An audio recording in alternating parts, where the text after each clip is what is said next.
Добро вечер. Го следите централниот дневник на регионалната К1. Со наставните од регионот, Македонија и светот одиме веднаш по кратките најави. Останете со нас. К1 на терен ги прашуваше Велешани за кандидатите кои СДСМ ги предлага за министри и заменици во владата. Мислам дека некој го потценува народот. Народот размислува со своја глава и било какви промени во моментот не може да влијаат на нивниот став и изграден. Пуштена во употреба новата водоводна мрежа во општина Демир Капија. Се решава деценискиот проблем со водоснабдувањето. Хуманосно дело. 7 години моторџиите од клубот Носачи на крстот успешно спроведуваат крводарителска акција.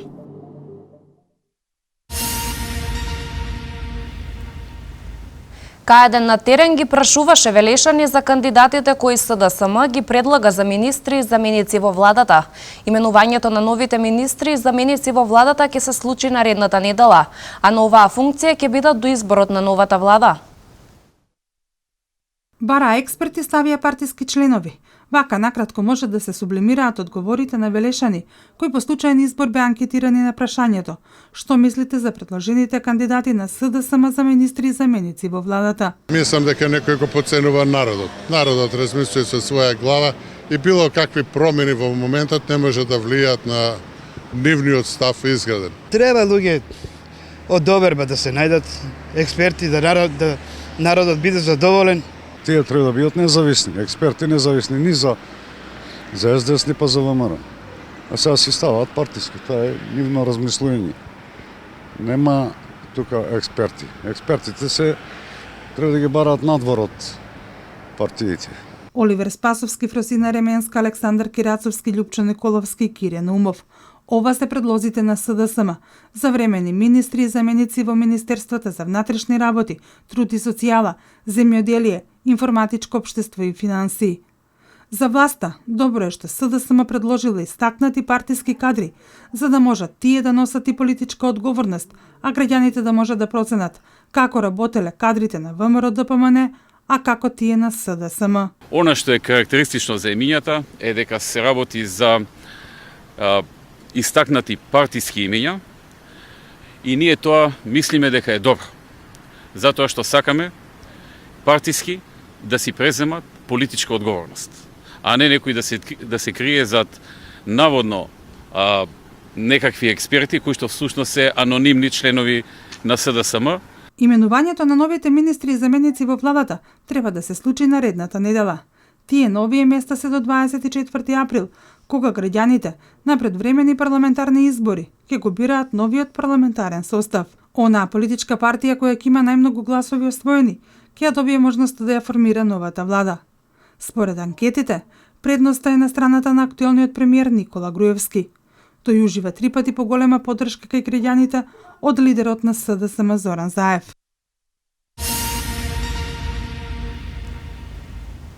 Модернизацијата и промената на законските регулативи на катастарската служба вродува со плод. Со модернизацијата на катастарот двојно се намалени трошоците и роковите за добивање на имотен лист.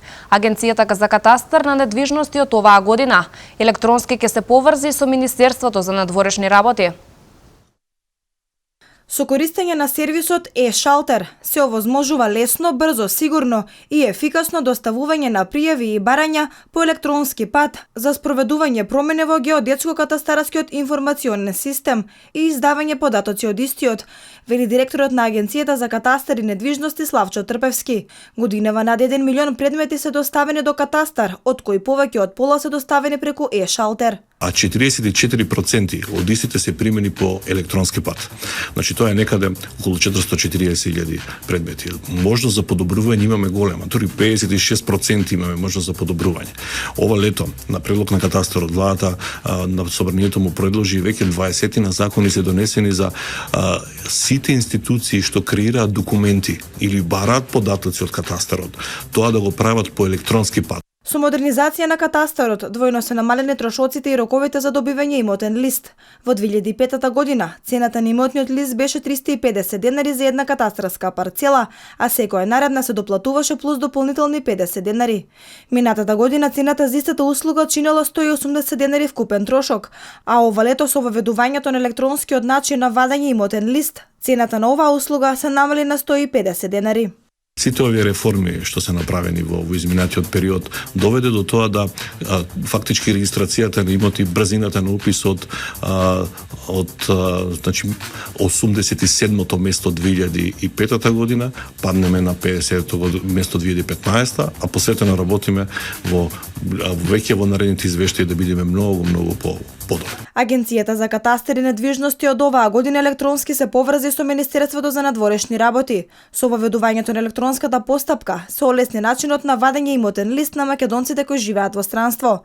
Сега имотни листови иселениците може да извадат во сите наши дипломатски конзуларни представништва.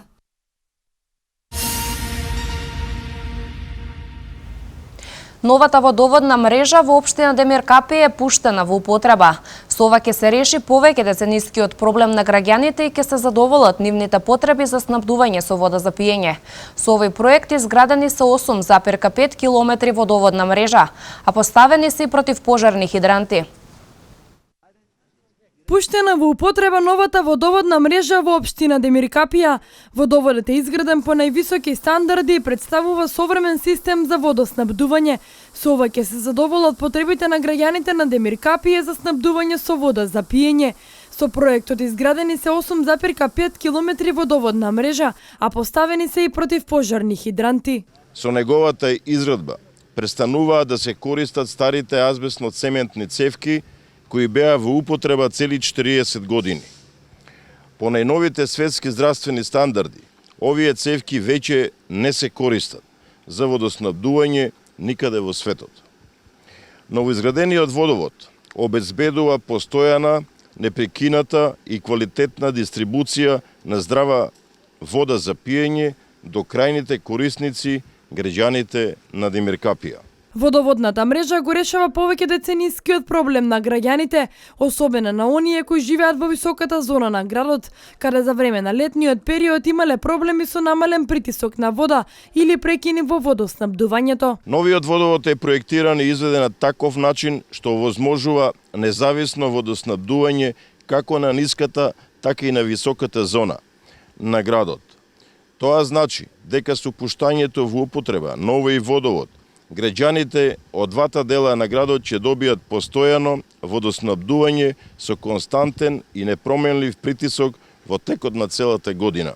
Проектот е реализиран со грант од Европската инвестициона банка преку Министерството за транспорт и врски со вкупна вредност на инвестицијата од 25 милиони и 311 илјади денари.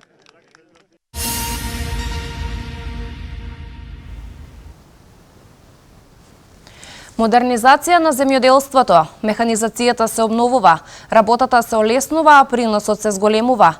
Овој тренд на финансиска поддршка во наредните години ќе расте, информираат од Агенцијата за финансиска поддршка на земјоделството. Нивниот буџет за распределба тежи 15 милиони евра. Македонските земјоделци се модернизираат. Се почесто на нивите може да се забележат нови машини, со чија помош обработката е олеснета, а приносите по декар зголемени. Земјоделците велат, огромна е владината помош. Заедно со средствата од ИПА фондовите се главната алка во модернизација на македонското земјоделство. Бевме поддржани во механизација, во трактори, во плугови, во приколици, во мулчери, атомизери. Сето тоа допринесе да сега изгледаме вака, така кажано, западњачки, европски. Преку програмата за финансиска поддршка за рурален развој, 1640 земјоделци, одгледувачи на житни и индустријски култури, поднале барање за обнова на земјоделската механизација. Средствата наменети за ова се 120 милиони денари за 421 корисник. Со тоа што во соработка со Министерството правиме напори за пренамена на уште дополнителни 180 милиони денари, како би се обслужили отприлика уште 500 корисници кои имаат доставени соодветни барања. и кои само поради бодувањето имаат помалку бодови и не се на ранг листата, се подолу. Од Агенцијата за финансиска поддршка на земјоделството велат дека трендот на финансиска поддршка на земјоделците во наредните 2 години ќе расте, бидејќи на располагање Агенцијата за оваа намена има 15 милиони евра.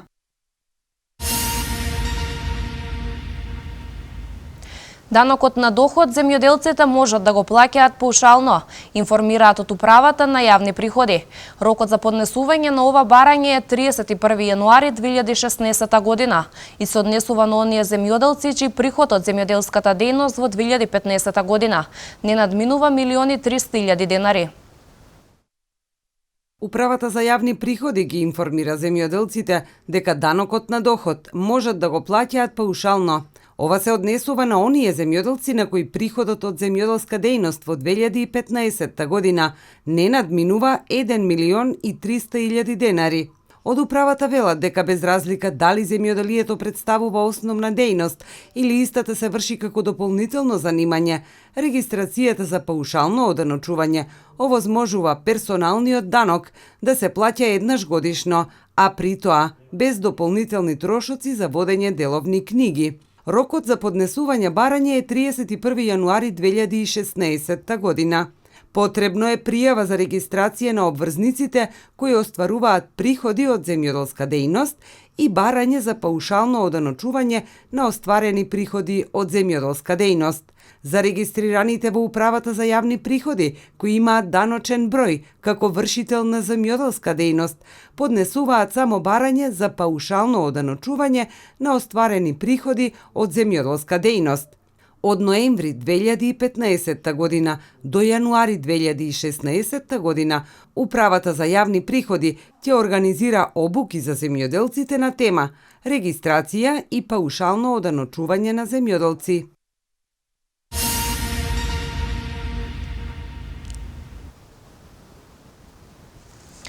Седум години поред, мотоклубот Носачи на крстот успешно спроведуваат крводарителска акција. Составен дел од оваа крводарителска акција и овој пат беа Институтот за трансфузиона медицина и Црвениот крст од Велес, како и специјалната болница Филип II. Мотоклубот Носачи на крстот со традиционална хуманитарна акција за дарување крв по 7 пат ја покажа неблагородната професија на светот, а тоа е хуманоста.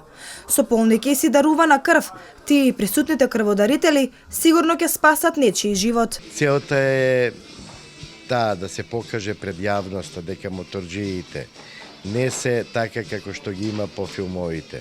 Значи моторџиите се сепак хумани луѓе, луѓе со разбирање. Уште првата година дојдовме на идеја да го означиме роденденот на клубот со организирање на една крводарителска акција, така да ова веќе понатаму ни премина во традиција. И моторџиите и останатите крводарители се согласија дека кога станува збор за дарување крв, Велес е број 1 град. Сите тие воедно си и повеќекратни дарители на крв. Дарувам 32 пат и чисто ради хуманост.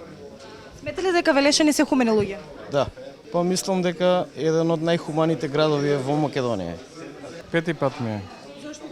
Оти сакам например да им помогнам сите што се например неарни во сообраќајка, таква работа например, да им помогнам.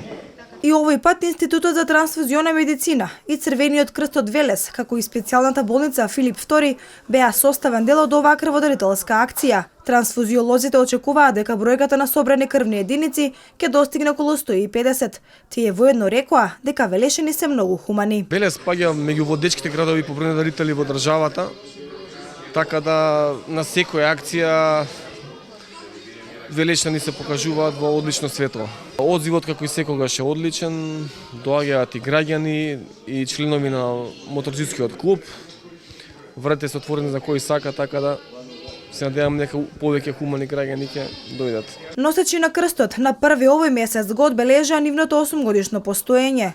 Во овие 8 години тие континуирано организираат разни активности со цел подигнување на мотокултурата. А преку мотото носи кацига, биди безбеден, ги подсетуваат моторџиите за важноста од носење кацига.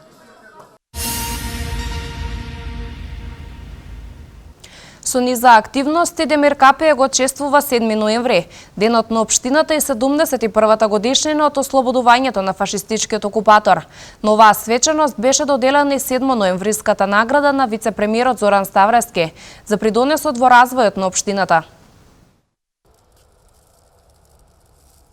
Демиркапија го празнува 7 ноември, денот на општината и 71 годишнината од ослободувањето од фашистичкиот окупатор.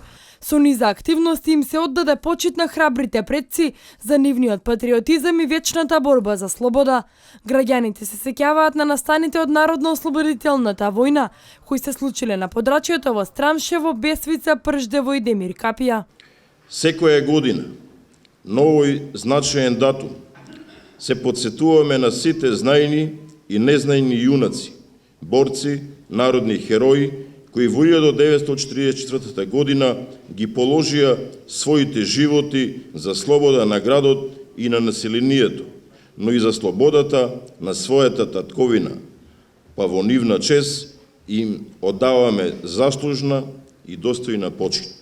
На свечената седница на Советот на општина Демиркапија, а по повод 7 ноември, градоначалникот Димитриев потсети на круцијални проекти кои се спроведувале во изминатите 2 години за развој и просперитет на општината. Извршена е реконструкција на крак од улица Илинденска во должина од 80 метри и ширина на кололоз од 5 метри. Проектот финансиран од буџетот на општина Демиркапија во вредност од 1 милион денари. Извршена е реконструкција на дел од регионалниот пат од село Корешница до село Бистринци во должина од 1,4 километри. Проектот е финансиран од јавното претпријатие за државни патишта. Извршена е реконструкција, односно асфалтирање на дел од улица 11 октомври во Демиркапија, во должина од 230 метри и ширина од 5,5 метри. Проектот е финансиран од буџетот на општина Демиркапија во вредност од 2 милиона и 250 илјади денари. На свечената седница беше доделена и 7 ноемвриската награда на вице-премиерот Зоран Ставревски за придонес во развојот на општината. Признание добија Сдруженијето за пензионери, актерката Анита Младеновиќ и Центарот за развој на Вардарски плански регион.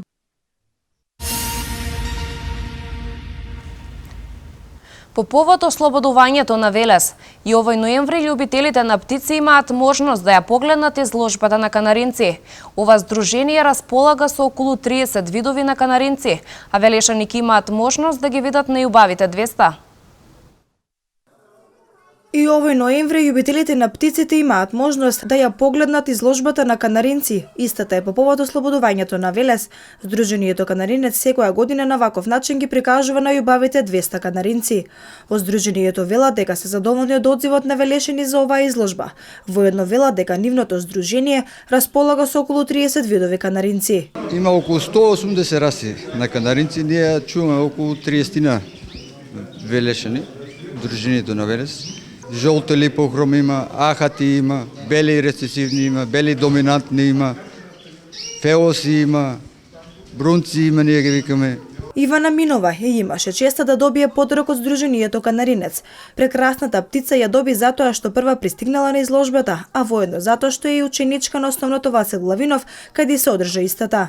Многу сум среќна и многу се заблагодарувам што добив ваков убав поклон. Ќе се грижам за него, бидејќи не ми е прво, трето ми е. Ќе го чувам убаво. Веќе име му смислив. Ќе се вика Рики. Изложба на државно ниво е следниот план на ова здружение. Тие се надеваат дека идната година ќе имаат можност на оваа изложба да ги прикажат сите канаринци со кои располагаат.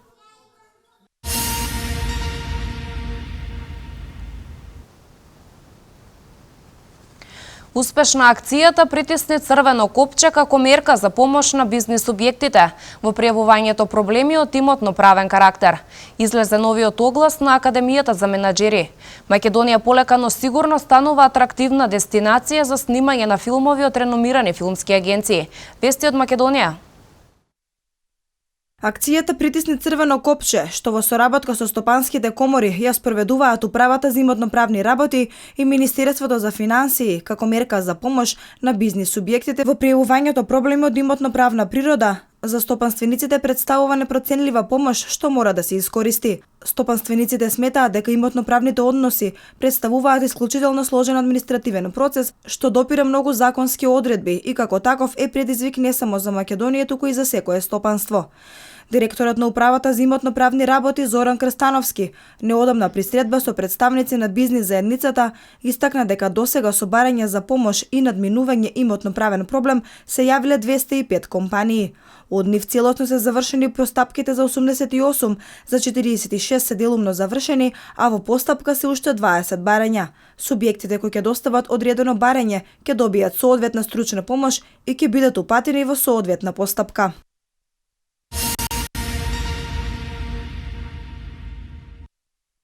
Излезе новиот оглас на Академијата за менаџери при Министерството за образование и наука, што се реализира во соработка со Академијата за менаџери. До 16 ноември ќе може да аплицираат лицата кои се заинтересирани за модулот за менаџирање, а до 23 ноември во делот на модулот за работа со финансии. Ова го најави заменик министерот за образование и наука Спиро Ристовски. Потсети дека огласот се објавува 4-та година поред и дека досега се доделени 120 полни стипендии, односно финансиски субвенции во висина од 500 евра за лица вработени во јавен и приватен сектор кои работат на одредени менаџерски позиции.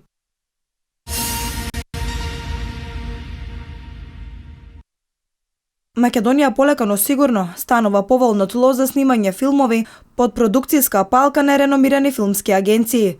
Француската филмска продукција 2017 со седиште во Лион и M Digital од Лондон најавија можност за снимање филм во Македонија. Како што соопшти Министерството за култура, нивните извршни директори на средба со Министерката за култура Елизабета Канчевска-Милевска, што се реализираше при посетата на Париз, изразиле подготвеност да ги снимат своите следни филмски проекти на локациите во Македонија. Од француската продукција потврдиле дека на 17 овој месец ќе ја посетат Македонија со цел да остварат средби со надлежните институции и филмски работници. Продуцентите од Франција изразиле интерес и за проект за изградба на филмско студио, за кој веќе е обезбедена локација во општина Зелениково. Министерката за култура ги информирала француските продуценти за заложбите на владата во областа на филмската дејност и за измените на законот за филмска дејност, со кои значително е лесната соработката со странските продукциски куќи кои се заинтересирани да снимаат во Македонија.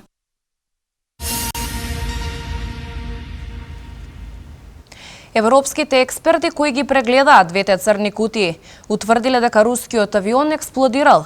Американската администрација ќе отвори нови центри за бегалците во Либан и Ирак. Ова е светот денеска. Причината за несреќата од рускиот патнички авион што се урна во Египет не била случајна, соопштија синоќ европските експерти кои ги прегледале двете црни кутии. Тие утврдиле дека по 24 минути од полетувањето во леталото дошло до експлозија.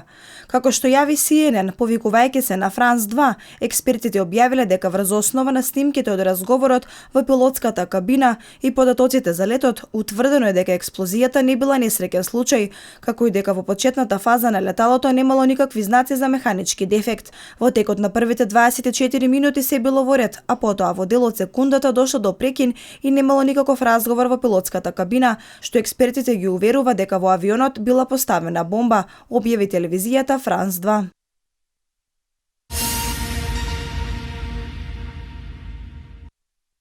Нови центри за регистрација и проверка на бегалци од Сирија. Пред нивното испраќање на територијата на САД ќе отвори американската администрација. Ова доаѓа откако во септември председателот Обама најави дека САД ќе превзема дополнителни 10.000 сиријски бегалци во 2016 година. Американскиот Стейт Департмент објави дека ќе биде отворен центар за проверка на бегалци во ирачкиот град Ербил пред крајот на годината, а следната година повторно ќе почне со работа таквиот центар во Бајрут. За сега не познате колку дополнителни бегалци ќе примат САД над бројката од 10.000, но според представници на американската администрација се бараат начини за таа бројка да се зголеми. Стейт Департментот има 9 центри за проверка на бегалци во светот.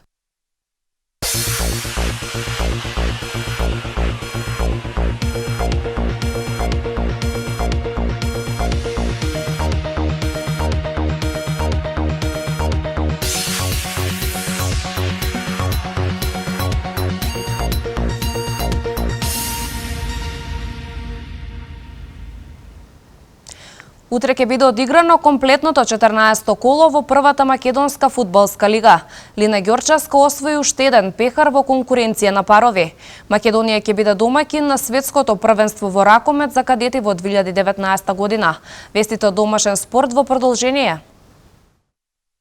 Утре ќе биде одиграно 14-тото коло во првата македонска фудбалска лига. Во него актуелниот шампион и лидер на табелата ќе го пречека тимот на Брегалница. Неговиот најголем конкурент за освојување на титулата Шкендија ќе игра против Турново. Во останатите надпревари ќе се сретнат Сарајевор Металург, Шкупире Ново и Силекс Работнички. Сите надпревари ќе започнат во 13 часот.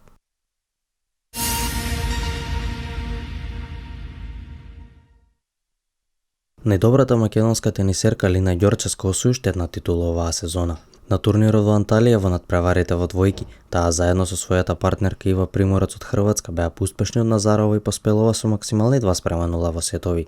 Ова беше јубилејна 30-та титула во кариерата за Ѓорчевска, која оваа сезона досега имаше освоено 10 титули во двојки и 2 титули во сингл конкуренција.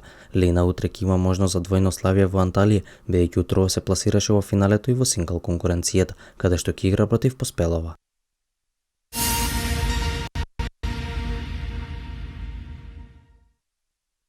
Македонија уште еднаш ќе биде организатор на едно големо надпреварување. Станува збор за светското првенство во ракомет за кадети кое што ќе се одржи во 2019 година. Оваа одлука беше едногласно донесена на конгресот кој беше одржан во Сочи. Ова ќе биде пети пат во Македонија да се организира светско првенство за млади ракометари. Последен пат тоа се случи минатата година кога бевме домаќини на светското првенство во женска конкуренција, а претходно ги организиравме и првенствата во 2003, 2007 и 2008 година.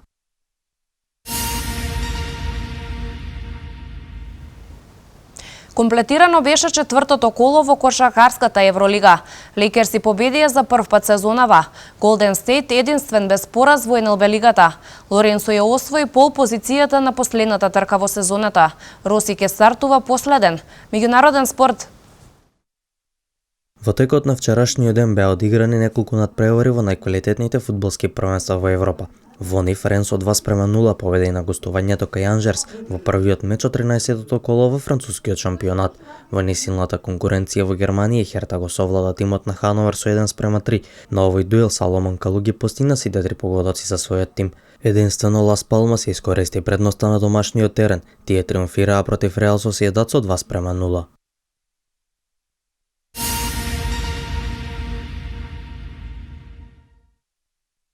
Со надпреварите кои беа одиграни вчера беше комплетирано четвртото коло во кошаркарската Евролига. Репрезентативците на Македонија Перо Антич и Ричард Хендрикс имаа успешен настап. Фенербахче триумфираше во Белград против Црвена Звезда со 60:74, а Антич за 24 минути колку што одигра на овој дуел реализираше 15 поени. Натурализираниот македонец пак со тимот на Уникаха искористи предноста на домашниот терен и славеше против Сасари со 80:62. Хендрикс на овој меч постигна 19 погодоци. Во останатите надпревари Локомотив Каршијака 72:53, Жалгирис Барселона 78:85 и Зелена Гора Панатенаико 71:68.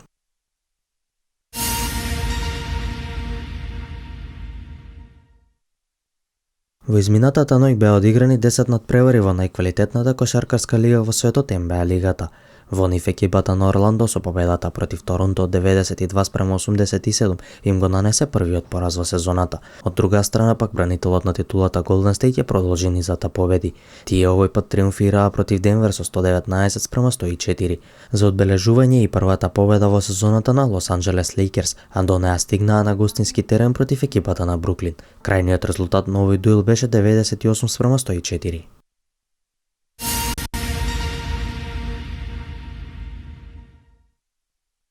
Шпанецот Хорхе Лоренцо ја освои пол позицијата на последната трка во MotoGP шампионатот. Времето од 1 минута 30 секунди 11.000 беше нов рекорд на патеката во Валенсија. Во првиот стартен ред друштво ќе му прават сонародниците Марк Маркес и Дани Педроса. Најголемиот конкурент за титулата и моментален лидер Валентино Роси на одлучувачката трка во сезоната ќе стартува од последната позиција. Разликата помеѓу Роси и Лоренцо во генералниот пласман изнесува 7 поени. Трката во Валенсија утре започнува во 14 часот.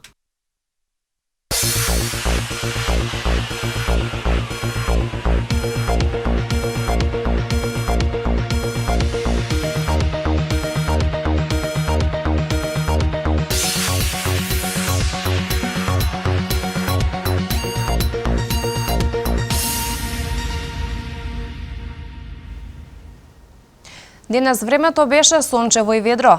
Максималните дневни температури се движеа од 15 до 18 степени. Утрешниот ден не очекува покачување од 2 до 3 степени. Да ги погледнеме деталите.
Благодарам на вниманието, почитувани. Пријатна вечер со програмата на К1.